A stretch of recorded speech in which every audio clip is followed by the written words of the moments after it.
എല്ലാവർക്കും നമസ്കാരം. ദൈവത്തിൻ്റെ സമാധാനം എല്ലാവരിലും വർഷിക്കുമാറാവട്ടെ. ഇന്ന് ഞാനിവിടെ സുകേഷ് സാഹിനിയുടെ, ഹിന്ദിയിലെ വളരെ പ്രശസ്തനായ ഒരു എഴുത്തുകാരനാണ് സുകേഷ് സാഹിനി. അദ്ദേഹത്തിൻ്റെ ഒരു മിനിക്കഥ നിങ്ങളുടെ മുമ്പിൽ അവതരിപ്പിക്കുകയാണ്.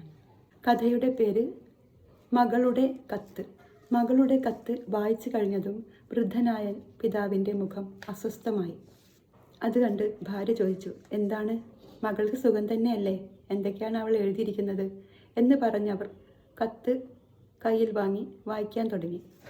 അച്ഛനമ്മമാരുടെ വിശേഷങ്ങൾ അന്വേഷിച്ചുകൊണ്ടും അവർക്ക് നന്മകൾ നേർന്നുകൊണ്ടുമാണ് മകൾ കത്തെഴുതിയിരിക്കുന്നത്. എല്ലാം നല്ലത് തന്നെ, എനിക്കും സുഖമാണ് എന്നാണ് എഴുതിയിരിക്കുന്നത്. പക്ഷേ അവസാന വാചകമായി അവൾ എഴുതിയിരിക്കുന്നത്, രാജുചേട്ടനെ ഞാൻ വല്ലാതെ മിസ് ചെയ്യുന്നുണ്ട് അച്ഛാ എന്നാണ്. കത്ത് വായിച്ചു കഴിഞ്ഞ ശേഷം അമ്മ സമാധാനത്തോടെ അടുക്കളയിലേക്ക് പോയി. അടുക്കളയിലെ ജോലിയെല്ലാം ഒതുക്കി വീണ്ടും പൂമുഖത്ത് വന്ന് നോക്കുമ്പോഴും അച്ഛൻ അതേ ഇരിപ്പ് തന്നെ. എന്താണ് ഇത്ര അസ്വസ്ഥമാവാൻ? ഒന്നുമില്ലടോ, നാളെ നമുക്കൊന്ന് രജനിമോളുടെ അടുത്ത് പോയാലോ എന്ന് ആലോചിക്കുകയായിരുന്നു. നാളെ തന്നെ പോകേണ്ട ആവശ്യമൊന്നുമില്ലല്ലോ, അവൾ അവിടെ സുഖം തന്നെ അല്ലേ, അവൾക്ക് പ്രശ്നമൊന്നുമില്ലല്ലോ.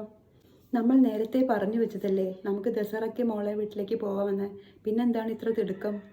നിങ്ങൾ എന്തോ എന്നിൽ നിന്ന് ഒളിക്കുന്നുണ്ട്, എന്താണെങ്കിലും പറയൂ, നമുക്ക് നോക്കാമല്ലോ.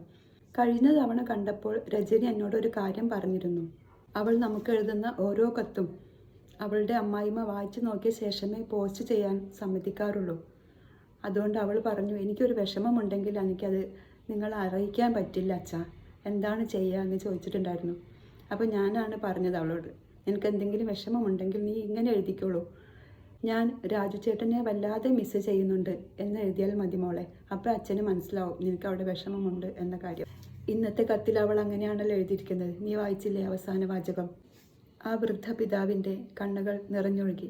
കഥയെക്കുറിച്ചുള്ള അഭിപ്രായങ്ങൾ അറിയിക്കണേ. ലൈക്ക് ചെയ്യാനും കമൻറ്റ് ചെയ്യാനും മറക്കരുത്. നന്ദി, നമസ്കാരം.